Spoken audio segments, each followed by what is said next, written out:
En el libro titulado Compendio de Toxicología General y Particular de 1857, Pedro Mata indica en el apartado de los diferentes modos de obrar de los venenos lo siguiente: se trata de saber si no hay más que un modo de obrar de los venenos, si todas las intoxicaciones se verifican por la misma causa en el fondo, o bien si hay varios modos de obrar de estas sustancias mortíferas. Podríamos decir que la toxicodinamia estudia la interacción del tóxico con su receptor, siendo por esa interacción por la que el tóxico ejerce su acción. A través de esta parte de la toxicología estudiamos los mecanismos de acción de los tóxicos, muchos de los cuales son aún desconocidos.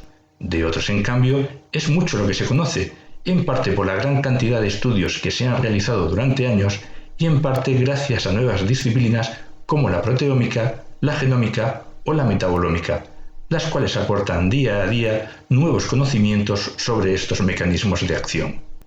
La molécula tóxica se une a estructuras biológicas y de esta unión se deriva un efecto. Los receptores de los tóxicos pueden ser diversos. Entre ellos destacan, por ejemplo, los grupos sulfidrilo de los sistemas enzimáticos para metales pesados, la acetilcolinesterasa para compuestos organofosforados, la hemoglobina para el monóxido de carbono y receptores selectivos como el receptor de aril hidrocarburos para dioxinas e hidrocarburos aromáticos.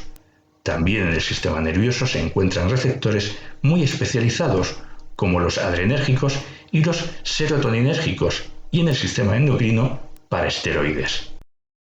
El mecanismo de acción de los xenobióticos es lo que desde hace años interesa a la toxicología, siendo la toxicología mecanicista la rama de esta ciencia que se ocupa del estudio del fenómeno tóxico, identificando todo su entramado molecular al amparo de los conocimientos aportados por disciplinas como la bioquímica, la biología celular, la biología molecular y, como ya hemos dicho, por las ómicas.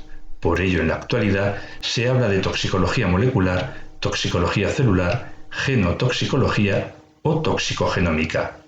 Los niveles que podemos considerar en estos estudios de toxicidad serían pues el de diagnóstico, definiendo el daño orgánico como una hepatopatía o una neuropatía, el fisiopatológico, abordando cómo se produce el paso de un estado de salud al de enfermedad, y el mecanicista, estudiando los procesos bioquímicos involucrados. Las características físico-químicas de cada tóxico condicionan su tropismo hacia diferentes órganos o tejidos, seleccionando dentro de estos los grupos celulares más accesibles según su posición en el tejido y proximidad a los vasos sanguíneos. Una vez en la célula, el tóxico puede interactuar con los diversos constituyentes celulares. En estos tejidos se puede producir el daño y manifestarse o solo la acumulación del tóxico. Los órganos o moléculas diana suelen ser proteínas, entre las que encontramos receptores, moléculas transportadoras y enzimas, entre otras. Los procesos tóxicos son clásicamente clasificados en dos grupos, según valoremos el efecto en la estructura o en la función celular, aunque uno de estos procesos puede llevar al otro. Los efectos sobre la estructura celular pueden consistir en una alteración que conlleve la destrucción de la célula, necrosis, una alteración de la membrana, con pérdida de su contenido, o una alteración específica y selectiva, en mitocondrias, lisosomas, etc. La muerte celular también puede producirse por apoptosis, es decir, por suicidio celular. Mientras en la necrosis se produce un proceso inflamatorio, en la apoptosis se produce una muerte limpia, ya que las células afectadas son fagocitadas por macrófagos o por células vecinas.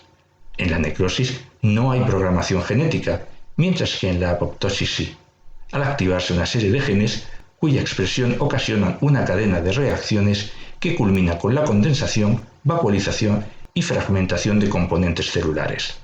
Algunos tóxicos inducen esta activación, mientras que otros la frenan, lo cual puede ser perjudicial en el caso de la eliminación de células dañadas, precancerosas o en exceso.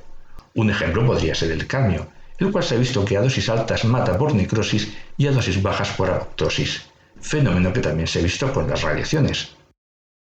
Las alteraciones de la función celular pueden resumirse en tres tipos. En primer lugar, las alteraciones se pueden producir por cambios en la permeabilidad de la membrana, produciéndose alteraciones en la nutrición de la célula, en la salida de excretas y en los fenómenos de polarización y despolarización de membranas, es decir, en la transmisión del impulso nervioso. Algunas biotoxinas marinas, como la saxitoxina, bloquean los canales de sodio entre membranas de células nerviosas.